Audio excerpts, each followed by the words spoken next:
할렐루야. 오늘도 주님의 전에 나온 여러분들 주님의 이름으로 환영합니다. 야곱이라고 하는 인물만큼 참으로 어렵고 힘든 인생 여정을 산 사람도 없을 것입니다. 형에게 쫓기듯 도망가서 20년이라는 세월을 도망자로 살았고, 또 도망자로 사는 동안에도 수없이 어려움을 겪었습니다. 그리고 드디어 20년 만에 고향으로 돌아오는 장면이 오늘 우리가 읽은 창세기 32장입니다. 지난주 들었던 말씀과 오늘 말씀 사이에는 20년의 시간이 흘러갔습니다. 그런데 고향에 올 때 마음속에 가장 근심이 된 것은 형이었습니다. 왜? 형이 자기를 죽이려고 해서 도망갔기 때문에 20년이 지났다고 해서 그 원한이 해결됐을 거라고 기대하진 않았습니다. 종들을 보냈습니다. 선물도 보냈습니다. 그런데 돌아온 소식은 형 에서가 400명의 군사들을 이끌고 자기를 만나러 온다는 것입니다. 직감적으로 알았습니다. 환영을 하기 위하여 400명 데리고 오겠습니까? 형이 동생 만나는데 창과 칼을 든 군사 400명과 온다는 것은 싹 쓸어버리고 복수하겠다는 그런 의미입니다. 야곱은 무서웠습니다. 20년이 지났지만 형은 나를 여전히 살해할 생각을 갖고 있구나. 그래서 자기가 그동안 살았던 인간적인 방법, 인간의 생각으로 해결점을 찾아보았습니다. 첫째, 선물을 많이 보내자. 그래서 동물들 떼로 나누어서 2떼나 선물을 보냈습니다. 그리고 머리로 생각했습니다. 자기 남은 모든 재산도 둘로 나눴습니다. 가장 사랑한 아내를 뒤로, 그리고 조금 사랑이 식은 아내와 아이들을 앞으로 해서 2팀으로 나눠서 역시 한 그룹을 보내고 또 한 그룹을 뒤로 나눴습니다. 그리고 나서 최종적으로 자기는 약복이라고 하는 강의 나루터에서 강을 건너지 않고 혼자 남아있게 되었던 것입니다. 오늘 말씀은 바로 그날 밤에 있었던 사건입니다. 그가 고향을 떠날 때 돌베개 베고 베델에서 잠을 청했을 때 하나님께서 그 밤에 꿈을 통해 사닥다리 환상을 통해 만나주셨습니다. 그때는 실제로 만난 게 아니라 꿈을 통해 환상으로 만났습니다. 근데 오늘은 진짜 하나님을 생생하게 현장에서 사람을 만나듯 만납니다. 홀로 남았습니다. 아무것도 없고 아무도 없습니다. 다음날 자기 가족과 재산, 자기 목숨까지 다 끝나는 마지막 순간이 올 수 있는 절대절명의 위기를 만났습니다. 우리 인생도 마찬가지입니다. 잘 먹고 열심히 잘 살고 최선을 다해 살았는데 어느 날 우리 인생이 끝나는 날이 온다는 것입니다. 도적같이 옵니다. 그래서 이 땅에서 그동안 수고했던 것, 쌓았던 것을 한 번에 다 내려놓고 이 땅을 떠나야 될 날이 온다는 사실입니다. 우리는 항상 그것을 생각하고 살아야 합니다. 이 땅에 우리가 부러워할 만한 사람 참 많습니다. 그런데 그렇게 좋은 조건 가진 사람도 끝이 있다는 것입니다. 어렵게 산 사람도 많습니다. 그 중에 우리가 포함될 수도 있고 잘 살아간 사람에 포함될 수 있습니다. 그러나 둘 다 똑같이 끝이 있다는 것입니다. 그래서 우리는 말씀 안에 깨어 있어야 됨을 기억하기를 주의 이름으로 축복합니다. 자, 그 인생의 마지막 밤, 이제 다음날 재산도 그동안 인생의 모든 에너지를 쏟아서 얻었던 소유도 잃어버리고 자기 목숨까지 빼앗길 위기 앞에서 밤을 새웠던 바로 그 처절한 밤에 야곱의 모습을 24절은 이렇게 기록합니다. 같이 읽어볼까요? 시작. 야곱은 홀로 남았더니 어떤 사람이 날이 새도록 야곱과 씨름하다가. 아멘. 할렐루야. 여러분, 혼자 남았습니다. 둘이 아닙니다. 여기 홀로라고 하는 단어는 모든 것으로부터 완전히 분리된 상태입니다. 한마디로 말해서 사람이 죽을 때 혼자 내가 죽는 것입니다. 옆에서 누가 대신 죽어지지 못합니다. 또 죽을 때 누구와 함께 죽음의 순간을 맞이할 수 있지만 죽음 이후 같이 갈 수는 없습니다. 죽음은 혼자 맞이합니다. 위기도 철저히 혼자 맞이합니다. 철저히 나만 그렇게 맞이합니다. 그리고 남았더니 라는 단어는 내가 스스로 결정해서 남았다는 뜻입니다. 홀로 자기 스스로 남았어요. 이제 더 이상 자기가 의지하고 도움을 청할 수 있는 길도 방법도 사람도 없다는 얘기입니다. 그때 어떤 사람이 나타났다고 오늘 24절은 말합니다. 사람들은 이 어떤 사람을 천사로 번역하기도 합니다. 또 어떤 경우는 하나님으로 번역하기도 합니다. 그런데 또한 사람들은 인간의 몸을 가지고 오신 예수님으로 번역하기도 합니다. 근데 여기서 궁금할 수 있어요. 왜 구약에 무슨 예수님이 나타나냐라고 생각하는데, 예수님은 구약에도 계셨고 창조 때도 계셨고 신약에도 계시고 지금도 계신 것입니다. 아멘. 여러분, 우리가 육체를 입고 인간으로 오신 예수님을 생각하니까 2000년 전에 이 땅에 오셨던 것만 생각하지, 실제로 예수님은 인간의 모습을 하고 이 땅에 여러 번 나타나셨습니다. 그 중에 한 번이 바로 이 야곱이 밤을 새워 기도하고 철야했던 이 저녁이었던 것입니다. 여러분, 이 어떤 사람을 저는 천사보다는 보이지 않는 하나님보다는 인간으로 오신 예수 그리스도, 구약에 나타나신 예수 그리스도로 그렇게 이해하는 것이 맞다고 생각합니다. 그렇게 추측할 수 있는 이유가 있습니다. 바로 씨름하다가라는 단어입니다. 오늘 성경 말씀해 보니까 씨름했다고 되어 있어요. 야곱이 어떤 사람과 약복 나루터에서 밤새도록 씨름을 했대요. 여러분, 이 씨름이라는 단어는 아바크라는 단어인데 먼지가 쌓이다, 붙잡다라는 뜻입니다. 직역을 하면 땅에 먼지가 쌓일 정도로 서로 붙잡고 격렬하게 싸우다는 뜻이에요. 여러분, 모래판에서 먼지가 나게 붙잡고 실갱이를 벌이고 싸우는 거, 우리나라는 레슬링이 아니라 바로 씨름입니다. 모래판에 삿바싸움하는 씨름입니다. 그래서 우리나라 성경에는 이걸 씨름이라고, 붙잡고 싸우다라는 개념을 씨름으로 번역한 것입니다. 한국 성경만 있는 특별한 번역이죠. 왜냐하면 우리 씨름이라는 문화가 있으니까. 그래서 근데 실제로 야곱과 어떤 사람, 인간의 모습으로 온 하나님인 예수님이 서로 붙잡고 무슨 일이 있었던 거예요. 근데 실제로는 서로 붙잡았다기보다는 야곱이 일방적으로 예수님을 붙잡은 것입니다. 할렐루야. 여러분, 일방적으로 예수님을 꼭 붙잡고 놓지 않은 것입니다. 계속 붙잡고 매달린 것입니다. 결사적으로 매달렸습니다. 그래서 사람들은 이 본문을 기도 본문으로 해서 철야예배 때 설교하고 기도를 강조할 때 설교합니다. 밤새도록 기도하십시오. 매달려 기도하십시오. 하나님의 응답이 있을 것입니다. 틀리진 않는데 맞지도 않습니다. 왜? 이 말씀은 실제로 부르짖어 갈멜산에서 기도하듯이 그 기도하는 모습이 아니라 실제로는 매달려서 씨름하듯이 누군가에게 이렇게 꼭 붙잡혀가지고 예수님이 있었던 모습입니다. 야곱 입장에서는 예수님을 붙잡은 것입니다. 그러니까 실제로는 씨름이 맞는 것입니다. 기도라기보다는 매달린 것이고 씨름한 것입니다. 여러분, 야곱은 사람으로 나타나신 하나님이신 예수님을 꼭 붙잡고 매달렸던 것입니다. 왜? 살고 싶어서 그랬습니다. 자기가 가진 재산이 자기를 구원하지 못함을 느끼지 않았습니다. 자기가 가진 그 수많은 그동안 가지고 있었던 소유가 자기 목숨을 구할 것 같지가 않습니다. 자기 가족도 자기를 보호해 줄 수가 없습니다. 자기 스스로의 어떤 인간적인 방법도 이게 에서의 마음을 꺾을 수 있는 힘이 없는 것 같습니다. 그래서 마지막에 하나님을 붙잡은 것입니다. 살려주십시오. 도와주십시오. 나는 이제 하나님밖에 나를 도울 분이 없습니다. 내가 싸워서는 이제 승패가 무조건 패입니다. 승리가 아닙니다. 도와주십시오. 라고 하는 마음으로 매달렸어요. 놀라운 사실입니다. 그날 밤 야곱이 홀로 있을 때 하나님을 기다린 게 아닙니다. 그냥 혼자 무서워서 남은 것입니다. 그런데 그 혼자 남아있는 그 시간에, 그 자리에 하나님이 개입하신 것입니다. 할렐루야. 여러분, 우리가 간절히 기다려서 하나님이 오실 수도 있지만 우리에게 하나님이 간절히 필요한 시기에 직접 그냥 오실 수도 있어요. 근데 이 야곱은 바로 그렇게 은혜를 입은 거예요. 하나님이 그냥 직접 오셨어요.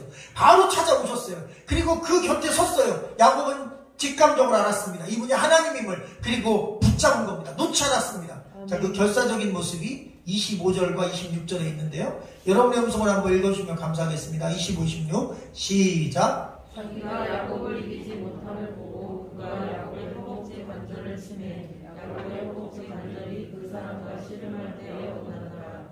그가 이르되 양을 세려하니 나로 가게 하라. 야곱이 이르되 당신이 내게 축복하지 아니하며 가게 하지 아니하겠나이다. 아멘. 25절에 첫 번째 구절 보면 자기가 야곱을 이기지 못함을 보고 그랬어요. 여기서 자기는 예수님이죠. 하나님이죠. 야곱이 이기지 못한다고 했는데 어떻게 하나님이 야곱과 씨름했는데 이기지 못할까? 이렇게 생각할 수 있습니다. 그럼 하나님이 약하고 야곱이 강했다는 건가? 라고 이해할 수 있는데 사실은 야곱이 이겼다는 뜻이 아닙니다. 한글 성경은 야곱이 마치 하나님을 이긴 것처럼 되어 있지만 이것을 의미론적으로 번역해보면 야곱이 너무나도 결사적으로 매달려서 그 간절함 때문에 차마 그를 꺾을 수 없었다는 것입니다. 자식이 부모에게 매달리는데 그 간절히 매달린 자식을 아무리 힘이 있는 부모라도 뿌리칠 수가 없잖아요. 그러니까 부모 입장에서 자식을 뿌리치지 못한 거예요. 그러니까 져준 거죠. 어떻게 보면 그냥 힘을 쓰지 않은 것입니다. 여러분 성경 말씀 잠언 8장에 보면 나를 사랑하는 자들이 나의 사랑을 잊고 나를 간절히 찾는 자가 나를 만날 것이라고 했습니다. 야곱에게 그 간절함이 있었습니다. 하나님, 내가 오늘 하나님 만났는데 오늘 도움을 받지 않으면, 하나님이 나를 돕지 않으면, 내 인생을 운명을 바꿔주지 않으시면 저는 안 됩니다 라고 매달린 것입니다. 여러분, 기독교는 운명을 바꾸는 종교입니다. 아멘. 기독교는 여러분 운명을 바꿔줍니다. 예배는 운명을 바꾸는 시간입니다. 우리가 그렇게 말씀을 통해 우리에게 정해진 운명이 있어도 바뀔 수 있다. 하나님이 개입하시면 내 인생이 변화된다. 내 운명이 바뀐다. 여러분, 성경에 수없이 그런 사건들이 나오고 오늘도 그 위대한 변화의 사건 중에 하나인 것입니다. 그때 야곱의 허벅지 관절을 치매라고 되어 있습니다. 왜 예수님이 져주신 거냐? 바로 이 치매라는 단어, 쳤다는 단어에서 정확히 이유를 알 수 있습니다. 한글 성경에 치매라고 되어 있어요. 옛날에는 이걸 쳤다 이렇게 얘기했어요. 그런데 여러분, 이 말씀은 정확하게 원어에서 번역하면 히브리어 나가는 쳤다가 아니라 닿았다 그리고 만졌다라는 뜻입니다. 그래서 이거를 좀 더 정확히 번역하면 하나님께서 엉덩이 밑에 있는 이 허벅지 다리를 살짝 만지신 거예요. 그냥 스치고 지나가고 만져주신 거예요. 닿기만 한 거예요. 여러분, 하나님이 손만 딱 댔는데 다리가 여러분 삔 겁니다. 부러진 겁니다. 그리고 위골됐다. 여러분 탈골된 것입니다. 그래서 다리 한쪽이 장애를 입은 것입니다. 하나님이 힘을 쓴 게 아니라 손을 댄 거예요. 여러분, 그날 씨름이 만약 인간 대 인간의 힘을 쓰는 씨름이었다면 강한 자가 이겼겠죠. 하나님은 손만 대도 뼈가 위골되고 탈골되는데 하나님이 그날 힘을 안 썼다는 증거는 여기서 찾을 수 있습니다. 그러니까 야곱이 일방적으로 매달렸고 하나님 힘을 쓰지 않았습니다. 그래서 야곱과 계속 씨름하는데 너무 불쌍한 거예요. 그런데 이 야곱이 하나님을 놓지 않는 거예요. 그리고 하나님은 그의 다리를 만지셨습니다. 터치하셨습니다. 그런데 그 다리가 부러졌어요. 왜 굳이 야곱의 다리를 만지셨을까? 왜 터치하셨을까? 그것도 그냥 부러뜨리셨을까? 살짝 대기만 했는데 이유가 있습니다. 야곱이 걸어온 그동안의 육신을 쫓아 살았던 그 삶의 걸음을 거기서 꺾어버리신 것입니다. 때로 우리 인생의 여정 가운데 내가 원치 않는 불행한 일들을 만날 경우가 있어요. 내가 원치 않는 어려운 경험을 할 수가 있어요. 내가 이런 일이 왜 내 인생에 생겼을까라는 마음이 들 때가 있어요. 그런데 실제로는 하나님이 나를 만져주신 거예요. 왜? 거기서 안 만졌으면 망하는 겁니다. 거기서 안 만졌으면 계속 죄짓고 살다 죽는 거예요. 하나님 거기서 만져줬고 브레이크를 걸었기 때문에 결국 하나님의 손길이 단 그 시점부터 깨닫고 우리가 정신 차리고 믿음생활을 하고 삶을 바꾸고 죄된 길에서 돌아서고 회개할 수 있는 기회가 찾아온 것입니다. 야곱의 인생에 진정한 거듭남은 이날이 있었습니다. 과거에 꿈을 꿨을 때는 예수님을 믿었다, 하나님을 믿었다, 믿음의 시작이었다면 여러분, 그가 진정으로 삶을 새롭게 개혁하고 거듭나고 그리스도인으로 완전히 바뀐 것은 이날의 이 사건이었습니다.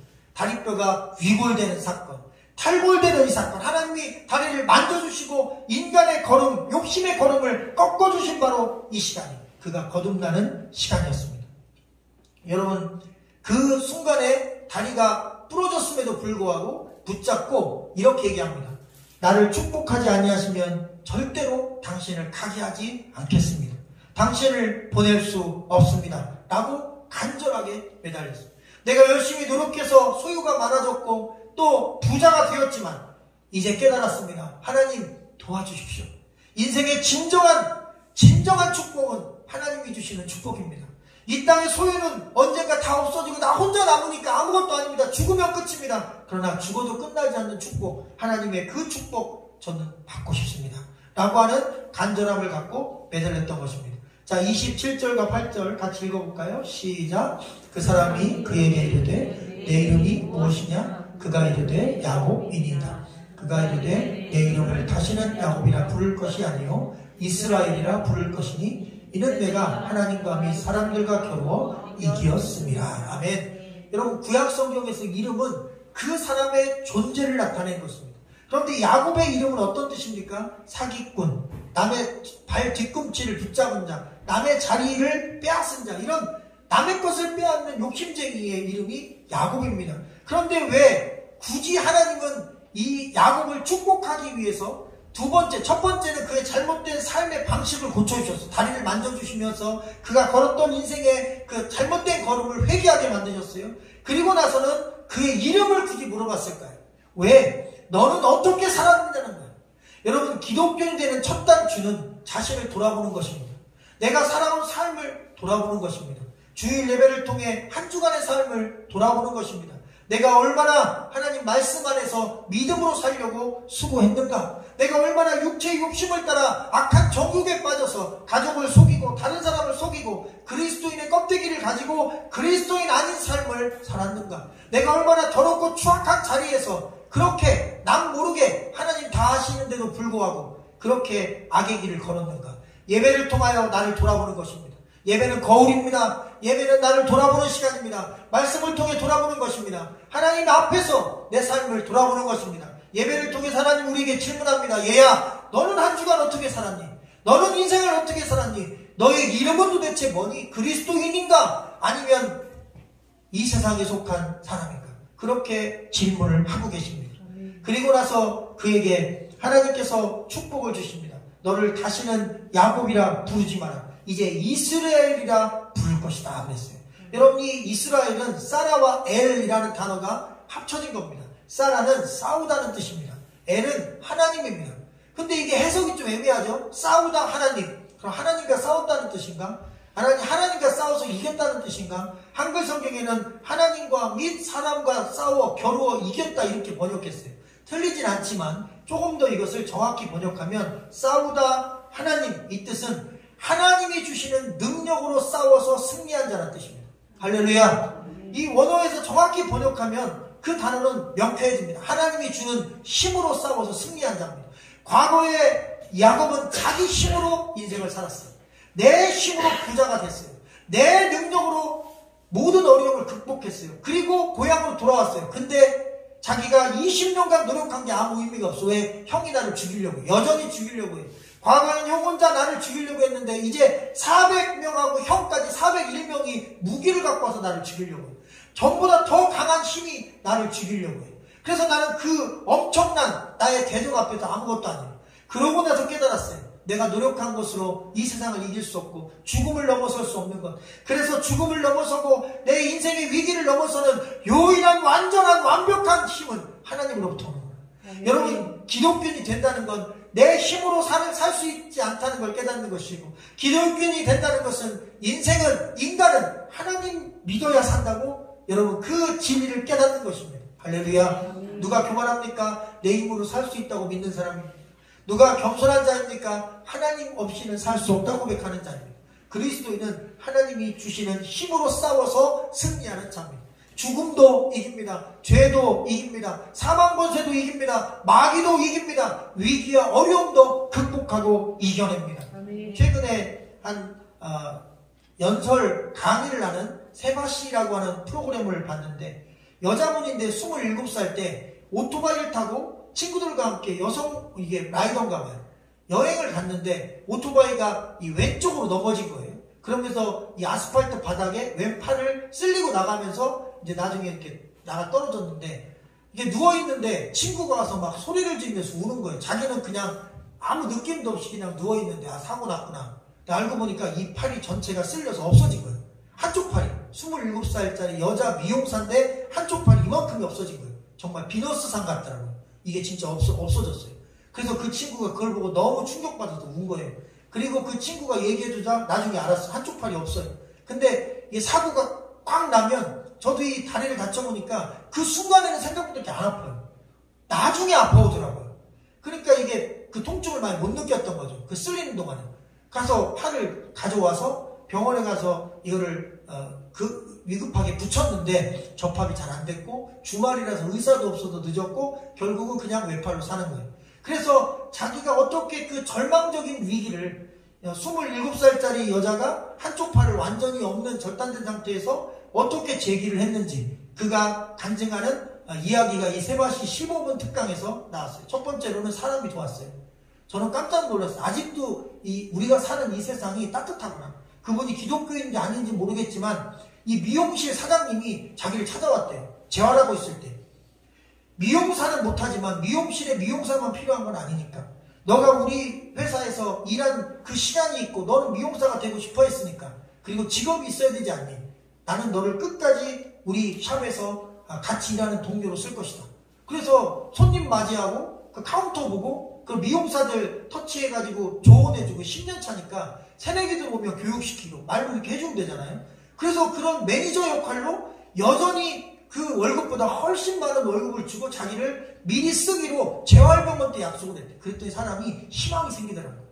내가 다시 미용실을 복귀할 수 있다는 삶의 작은 희망이요. 인간이요, 여러분 대단히 위대해 보여도 내가 앞으로 직장도 없다, 나는 아무 쓸모가 없다, 난 이대로 어떻게 사냐, 나는 여잔데 팔이 없다, 이런 생각, 부정적인 생각을 가지니까 그냥 아니 어둡더라는 겁니다. 근데 사람만 나를 도와도 힘이 생기는 거예요. 근데 오늘 말씀 이스라엘은요, 하나님이 돕겠다는 것입니다.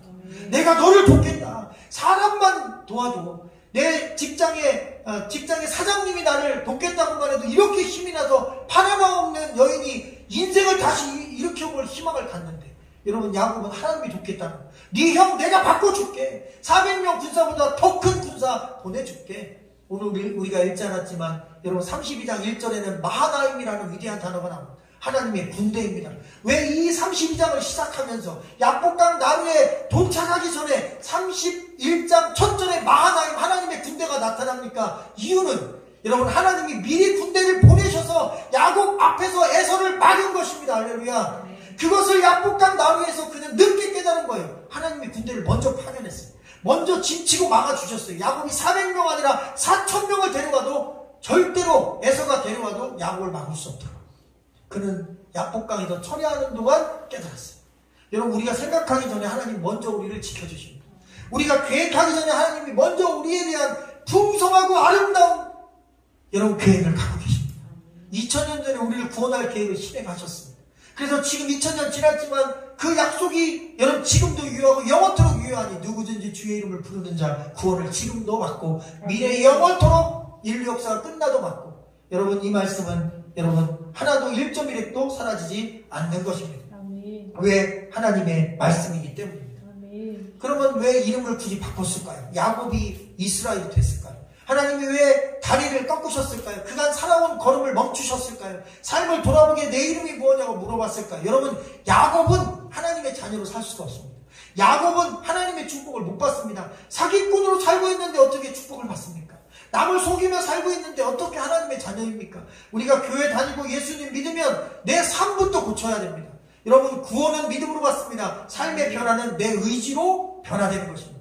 여러분 하늘에서 삶의 변화가 떨어지는 게 아닙니다. 내가 무언가 야 이건 아니지 그러면 끊으려고 노력해야 됩니다. 안 하려고 노력해야 됩니다. 그리고 자꾸 그걸 안 가려고 해야 됩니다. 난 어쩔 수 없어. 약하니까 할 수밖에 없지. 이런 생각보다는 내가 그래도 하나님이 나를 도와서 내가 이것을 승리하고 이겨야지. 여러분 그렇게 여러분 내 의지를 갖고 맞서 싸워야 되는 것입니다.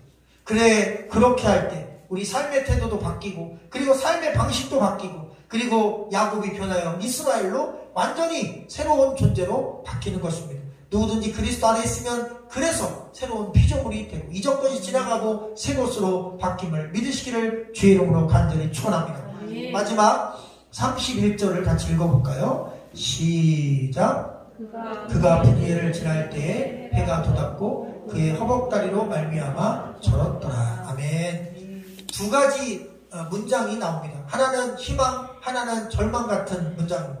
분이엘을 지날 때 해가 돋았다 그랬고 허벅지로 말미암아 쩔름쩔름 절었다 이렇게 돼 있어요. 뭔가 아파서 정상적으로 걷지 못하는 건 부정적인 것 같죠? 그런데 다 긍정입니다. 왜냐하면 이 그가 분이엘을 지날 때 해가 돋았다는 말씀을 풀어서 직역하면 그가 분이엘을 지나갈 때 그 해는 그의 위로 떠올랐다고 조금 더 자세하게 나와요. 그의 머리 위로, 그의 몸 위로 해가 떠올랐다는 것입니다. 다시 말하면 새로운 하루가 시작된 것입니다. 참 신기하죠? 어제와 오늘이 다른 하루는 아닙니다. 어제 떴던 태양이 오늘 떴던 태양과 다른 건 아닙니다. 그런데요, 예수님 만나고 진짜 믿음을 갖고 거듭나면 그 거듭난 시점부터 뜨는 해가 다르다는 것입니다. 아멘. 그 전까지는 그냥 평범한 인간을 비추는 해라면 내가 예수를 바르게 만나고 내 삶을 바꾸기로 결심하고 그분의 은혜를 진정으로 깨닫고 그리스도인이 되고 이스라엘이 되고 하나님의 도움으로 살기로 결심하면 여러분 새로운 태양이 떠오른다는 것입니다. 아멘. 희망의 태양이 떠오른다는 것입니다. 아멘. 하나님이 나를 빛으로 이끄신다는 것입니다. 아멘. 죄와 사망을 벗어나 영생을 얻는 새로운 인생. 여러분 환경이 바뀌는 게 아닙니다. 마음과 내적이고 영적인 변화가 내 안에서 일어나는 것입니다. 아멘. 환경이 똑같아도 내적인 변화, 영적인 변화가 일어나니까 하니까 환경을 뚫고 일어서는 것입니다. 예수님 믿는다는 것은 욕심을 따라 살던 과거의 삶, 옛사람을 벗어버리고 하나님 말씀을 따라 사는 새사람을 입는 것이 진정으로 예수 믿는 삶인 것입니다. 그리고 마지막 구절에 그가 허벅다리로 말미암아 절었더라 그랬어요. 근데 이 절었다는 단어가 현재형이거나 단발로 끝나는 단어가 아니라 이게 진행형입니다. 그래서 이 단어는 계속 절었더라로 번역하면 정확합니다.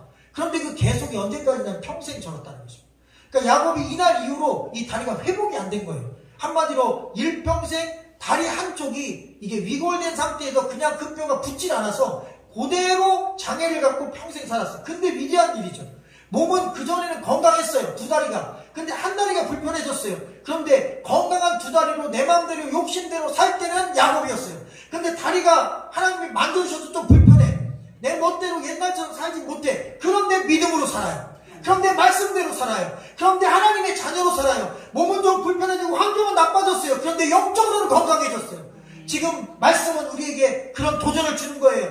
이 땅에 내가 원하는 모든 좋은 환경을 갖춰도 야곱이면 절망이고 야곱이면 그때는 마귀의 밥이고 그리고 사망이다. 그것은 희망이 없다. 그러나 만약에 몸이 불편하고 환경이 나빠도 그리고 내가 일평생 어떤 삶의 가시를 안고 산다 할지라도 내가 이스라엘이면 하나님의 도움을 갖고 살기로 결단하면 하나님의 힘을 얻고 살면 그러면 그것이 희망이라는 것입니다. 아멘. 그러면 우리 인생 위에 하나님이 해를 떠오르게 하시고 빛을 떠오르게 하시고 우리에게 희망과 구원을 주신다는 것입니다. 아멘. 건강한 두 다리로 죄짓고 살 때는 그가 야곱이었지만 몸이 불편하고 참으로 그렇게 편안하게 어디를 갈 수 없는 그런 불편함을 갖고 있었지만 그는 영적으로 자유함을 누리고 이스라엘로 일평생 살다가 영광스러운 하나님을 만났다는 이야기가 오늘 말씀의 핵심적인 메시지입니다. 여러분, 우리의 삶을 변화시켜 달라고 우리 시간 마지막으로 기도하는 시간을 갖기를 원합니다. 오늘 말씀을 생각하며 우리 기도합시다.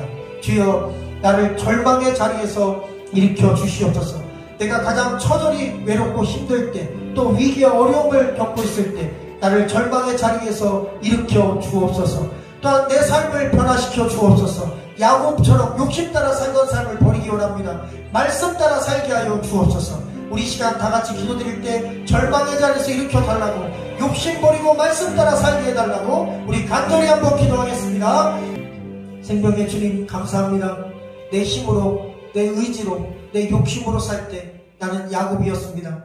그러나 하나님이 만져주시고 하나님이 나를 만나주시고 예배를 통해 말씀을 통해 또 하나님에서 주시는 특별한 하나님만이 허락하시는 계시적인 방법으로 우리를 만나주심으로 말미암아, 만져주심으로 말미암아 내가 하나님의 자녀요 이스라엘이요 하나님의 도움과 힘을 의지하며 사는 믿음의 백성으로 변화된 줄로 믿습니다. 생명의 주님, 나를 위기와 절망에서 건져 주시옵소서. 또 외롭고 힘들 때 나를 찾아와 주시옵소서. 욕심을 내려놓고 믿음으로 살게 하여 주시옵소서. 본능 따라 살지 않고 말씀 따라 살게 하여 주시옵소서. 마지막까지 하나님 의지하고 살아가는 우리 모든 성도들 되도록 축복하여 주시옵소서. 연약한 자들 있습니다. 아픈 자들 있습니다. 병상에 있는 자들 있습니다. 또 재정적인 문제로 위기 가운데 어려움 가운데 신음하는 영혼들도 있습니다. 자녀 문제, 부모, 형제, 가족, 친척과의 관계 문제, 직장에서의 어려움도 있습니다. 주여, 그 절망 가운데서 빛을 비춰 주시옵소서. 분이엘의 밝은 아침을 맞이하게 하여 주시옵소서. 하나님이 돕는 축복을 아버지 맞이하게 하여 주시옵소서. 말씀 드릴 때마다, 예배 드릴 때마다 나를 돌아보게 하시고 말씀을 따라가게 하시고 믿음으로 살게 결단하게 도와주시옵소서. 예수 이름으로 기도합니다. 아멘.